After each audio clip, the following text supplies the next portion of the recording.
যেভাবে লেখা আছে আমি ঠিক সেভাবেই পড়ছি। আমার নাম গোলাম দস্তগীর নাহিদ। আমি দিনাজপুরের নবাবগঞ্জের ভাদুরিয়ার বাজিতপুর থেকে লিখছি। ঘটনাটি আমি এবং আমার ৩ বন্ধুর সাথে ঘটে যাওয়া ঘটনা। মূল ঘটনা একটি পুরনো কবরস্থানকে নিয়ে। আমার ৩ বন্ধুর নাম উল্লেখ করতে চাই যাদের সঙ্গে এই ঘটনাটি ঘটে। তাদের নাম হচ্ছে এখলাস, সজীব এবং হাবিব। যেখানে আমাদের সঙ্গে ঘটনাটি ঘটে সেই জায়গাটার একটু বর্ণনা দিয়ে নেই। জায়গাটা এমন যে আমাদের গ্রাম থেকে ১ কিলোমিটার দূরে ধানের মাঠের ঠিক মাঝখানে শত বছরের একটি পুরনো কবরস্থান আছে। ওই কবরস্থানের মাঝে ২টা বিশাল বটগাছ আছে যা এখনো আগের মতোই আছে। আরেকটি বটগাছ লাগিয়েছে গ্রামের মানুষ। এই নিয়ে মোট ৩টি গাছ, তার মধ্যে বড় গাছ ২টি, একই বয়সের আরেকটি ছোট।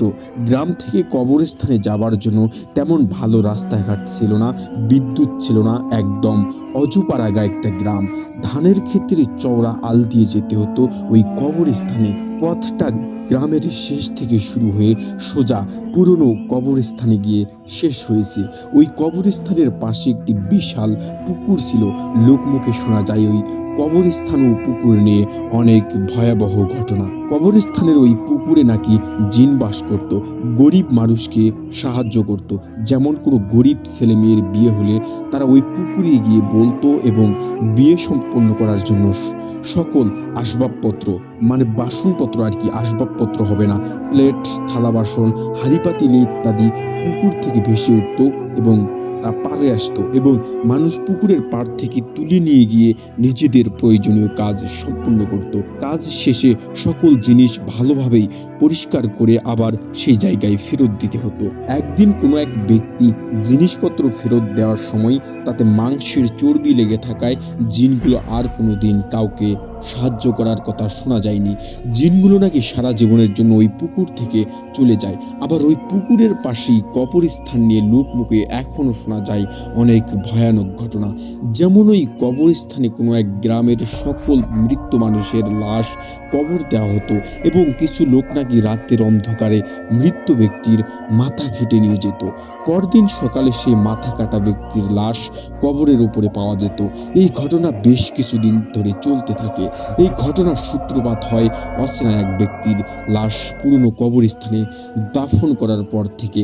কোনো এক অশুভ রাতে গ্রামের বাহিরে পুরনো কবরস্থানের সব বড় বটগাছে অচেনা এক ব্যক্তির লাশ ২টি হাতের আঙ্গুল কাটা অবস্থায় লতার সাথে ঝুলতে দেখা যায়।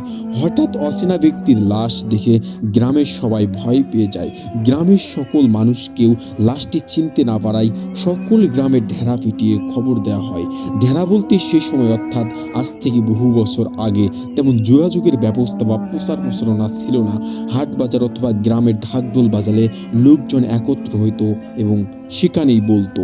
বিভিন্ন এলাকা থেকে শত শত মানুষ লাশটি দেখতে ছুটে আসেন, কিন্তু কোনো মানুষ লাশটিকে চিনতে পারে না। অবশেষে গ্রামের মানুষ সবাই মিলে রাতারাতি সেই পুরনো কবরস্থানে দাফনের ব্যবস্থা করে এবং দাফন শেষে সবাই গ্রামে চলে আসে। পরদিন সকালে ওই ব্যক্তি সহ আরো ২জন ব্যক্তির লাশ মাথা কাটা অবস্থায় কবরের উপর পড়ে থাকতে দেখা যায়।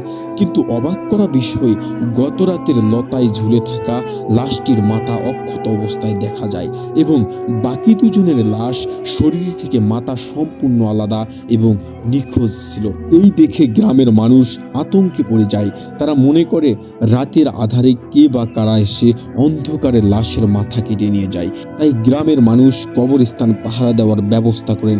কবরস্থান পাহারা দেওয়ার জন্য ২জন জওয়ানকে রাখা হয় এবং তারা হাতে টর্চ এবং লাঠি নিয়ে রাত ১০টা থেকে ভোর ৪টা পর্যন্ত কবরস্থান পাহারা দিতে থাকেন। ৩ দিন পর্যন্ত তারা খুব ভালোভাবে কবরস্থান পাহারা দেয়। চতুর্থ দিন তারা কবরস্থানে কান্নার আওয়াজ শুনতে পায় এবং তারা টর্চ নিয়ে পুরো কবরস্থানটা খুঁজতে থাকে, কিন্তু কোথাও কাউকে খুঁজে পায় না। কিন্তু এক সময় পুরো কবরস্থান খোঁজার পর সেই পুকুর পাড়ে টর্চ দিয়ে দেখে অনেকগুলো শিয়াল একসাথে একটা লাশকে ছিঁড়ে খাচ্ছে। শিয়ালগুলো স্বাভাবিকের চেয়ে বড় ছিল এবং তাদের চোখগুলো জ্বলজ্বল করছিল। এই দেখে তারা প্রাণপণে নিজের গ্রামের দিকে ছুট দেখতে থাকে এবং গ্রামের সকল মানুষকে এই ঘটনা খুলে বলায়। সঙ্গে সঙ্গে গ্রামের সকল মানুষ আগুনের মশাল জ্বালিয়ে সেই পুরনো কবরস্থানের দিকে এগোতে থাকে এবং কবরস্থানে গিয়ে নিজ চোখে দেখে তারা সকলে মিলে সেই একই জিনিস দেখতে পায়। একটি লাশকে কিছু শিয়াল মিলে ছিঁড়ে খাচ্ছে। গ্রামের সকল মানুষ যখন শিয়ালগুলোকে আক্রমণ করে তৎক্ষণাৎ শিয়ালগুলো সেখান থেকে পালিয়ে যায়। পরে তারা লাশটি পেলেও লাশের মাথা নিখোঁজ ছিল। অনেক খোঁজাখুঁজির পরেও লাশটির মাথা খুঁজে পাওয়া যায় না। লাশের হাত দুটি দেখে গ্রামের মানুষ বুঝতে পারে এটা সেই বট গাছের লতার সাথে ঝুলে থাকা লাশটি। তখন গ্রামের মানুষ ভেবে নেয় লাশটি তাদের এবং তাদের কবরস্থানের জন্য শুভ নয়, কারণ এই লাশটা কবর দেওয়ার পর থেকে সকল লাশের মাথা চুরি হচ্ছে। তাই সকলে মিলে লাশটি গ্রামের সীমানার বাহিরে মাটি চাপা দেওয়ার ব্যবস্থা করেন। পরে অনেক দিন ধরে কান্নার শব্দ এবং মাথা কাটার ঘটনা শোনা যায় না। একদিন হঠাৎ করেই কবরস্থান পাহারা দেওয়া দুই যুবকের একজনের মৃত্যু হয় এবং সেই যুবকের কবর ওই পুরনো কবরস্থানেই দেওয়া হয় এবং সেই রাত থেকে গ্রামে অনেক বিকট শব্দ এবং কান্নার আওয়াজ শোনা যেতে শুরু হয়। ওই কান্নার আওয়াজ ও বিকট শব্দ রাত 1টা থেকে 2টা পর্যন্ত শোনা যেত। এই আওয়াজগুলি 7 দিন পর্যন্ত চলতে থাকে। এই ঘটনা নিয়ে গ্রামের মানুষ অনেক ভয়ে ছিল। এক পর্যায়ে গ্রামের মানুষ সিদ্ধান্ত নিয়ে নেয় শুক্রবার মসজিদের ইমামকে নিয়ে ওই কবরস্থান পাহারা দেওয়া যুবকের লাশ কবর থেকে তুলে বাহিরে পুঁতে রাখবে।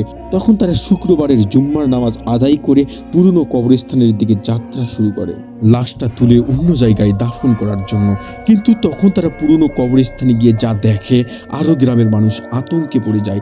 তারা দেখে ওই কবর পাহারা দেওয়া যুবকের লাশ ঠিক একইভাবে মাথা কাটা অবস্থায় কবরের উপর পড়ে আছে। পুরো শরীর পচে গেছে। গ্রামের মানুষ পচা লাশটি বস্তায় ভরে গ্রামের বাহিরে পুঁতে রেখে আসে। তারপর অনেক দিন যাবৎ ওই কবরস্থানে লাশ দাফন করা হয় না। গ্রামের মানুষ ওই কবরস্থানে লাশ দাফন করা একেবারেই নিষিদ্ধ করে দেয়। তারপর আমাদের সময় অর্থাৎ 2008 সালে অনেক বছর পর ওই কবরস্থান নতুন করে লাশ কবর দেওয়ার সিদ্ধান্ত নেয় মসজিদ কমিটি। তারপর পুরনো কবরস্থানটি নতুন করে চালু করার জন্য কাজ শুরু হয়। অনেক লোক লাগিয়ে কবরস্থান পরিষ্কার করা হয়, সকল ঝোপঝাড় কেটে সাফ করা হয়। তো একটানা 9 বছর কবরস্থানটি ভালোই চলছিল, কিন্তু স্বপ্নেও ভাবিনি আমাদের সঙ্গে সেই পুরনো ঘটনাটি ঘটতে চলেছে। সেদিন সকাল থেকে আমাদের 3 বন্ধুর দিনটা অন্য দিনের মতো যাচ্ছিল না। শুধু মনে হচ্ছিল আজ কিছু একটা হবে। যেমন ভাবনা তেমন কাজ। ওই দিন বিকেল 5টার সময় আমাদের গ্রামের দুঃসম্পর্কের এক আঙ্কেল মারা যায়। সকলে অবাক, এত অল্প বয়সে মৃত্যু, তাও আবার সুস্থ মানুষ। সবাই ভাবে হার্ট অ্যাটাক করছে, এই কারণে মৃত্যু হয়েছে। যাই হোক, সকল কাজ সম্পূর্ণ করতে করতে আত্মীয় স্বজন আসতে আসতে রাত 8টা বেজে যায়। তখন গ্রামের মানুষ লাশটি নিয়ে পুরনো কবরস্থানের দিকে যাত্রা শুরু করে। আমরা 3 বন্ধু লাশের পিছনে ছিলাম এবং সবচেয়ে অবাক করা ঘটনা হলো লাশের পিছে যতগুলো মানুষ হবার কথা তার অর্ধেক মানুষও ছিল না। আমরা ভাবলাম রাত হয়ে গেছে বলে মানুষ কম হয়তো। এ কথা ভেবে কিছুক্ষণ হাঁটার পর লাশটা নিয়ে কবরস্থানে পৌঁছে গেলাম। এমনিতেই অন্ধকার, আবার এই কবরস্থান নিয়ে অনেক কথাও প্রচলিত আছে। সকলেই চিন্তা ভাবনা করে তাড়াতাড়ি লাশ দাফন করে বাড়ি চলে আসে। যাই হোক, লাশ রেখে টর্চের আলোতে জানাজা ভালোভাবে শেষ করা হলো। এবার লাশ কবরে নামানোর জন্য সবার অনুমতি নিয়ে কবরে নামার কাজ ভালোভাবে শেষ করা হয়। আমি সহ আমার 4 বন্ধু সবার শেষে মাটি দেই, কারণ আমরা বাড়ি থেকে প্ল্যান করে এসেছিলাম যে সবার শেষে আজকে কবরস্থান থেকে বের হব। সবার মনেই ভয় কাজ করছিল, তবুও আমরা টস দিয়ে রেডি। আজকে যা হবার হবে। লোকমুখে এত কথা শুনি এই কবরস্থান নিয়ে আজকে নিজ চোখে দেখব কি আছে। তো যেমন কথা তেমন কাজ। আমরা সবার শেষে কবরে মাটি দিয়ে কবরস্থানের পাশে পুকুর পাড়ে বসে গল্প করতে লাগলাম। 20 মিনিট পর হালকা আওয়াজ শুনতে পাই, কিছুটা জল ডাং ভাঙার আওয়াজের মতো। তখন আমরা ভাবতে থাকি কেউ আসলো মনে হয় কবর মাটি দেওয়ার জন্য। বকা খাওয়ার ভয়ে 4 বন্ধু চুপটি মেরে থাকলাম গাছের আউলে লুকে পড়ে, যাতে করে আমাদের দেখতে না পায়। প্রায় 15-20 মিনিট অপেক্ষা করলাম। সেদিন ছিল হালকা চাঁদনি রাত। আমরা ভাবতে থাকি একজনের 3 মুঠো মাটি দিতে তো এত সময় লাগার কথা না। তখন আমরা সাহস করে গাছের আড়াল থেকে কবরের দিকে তাকিয়ে যা দেখতে থাকি তা দেখার জন্য আমরা কখনোই প্রস্তুত ছিলাম না। আমরা দেখি ঘন্টাখানেক আগে যাকে কবর দিলাম সেই ব্যক্তির কবরে 3 জনের সাদা লাল কেল্লা পরা মানুষ, যাদের মুখগুলো দেখা যাচ্ছে না, হালকা লম্বা ছিল। তারা খুব দ্রুত কবরের উপর মাটিগুলো সরাচ্ছে।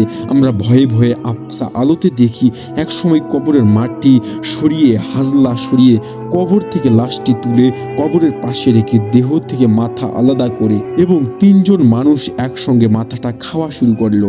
এবং দৃশ্য দেখার পর সেখানে আর এক মুহূর্ত থাকতে পারিনি। শরীরের সম্পূর্ণ শক্তি দিয়ে দৌড়ে গ্রামে চলে আসি এবং মসজিদের ইমামকে রাতারাতি ঘটনা খুলে বলি।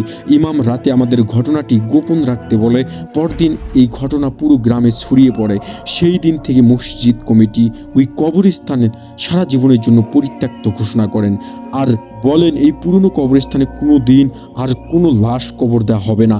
বর্তমানে ওই কবরস্থান আগের মতোই আছে, শুধু যাবার পথে রাস্তাঘাট হালকা পরিবর্তন হয়েছে।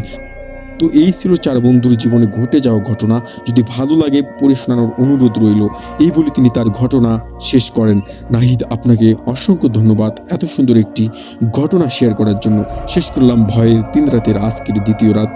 আগামীকাল সোমবার ভয়ের শেষ রাতে দেখা হচ্ছে ভয়ঙ্কর একটি ঘটনা নিয়ে।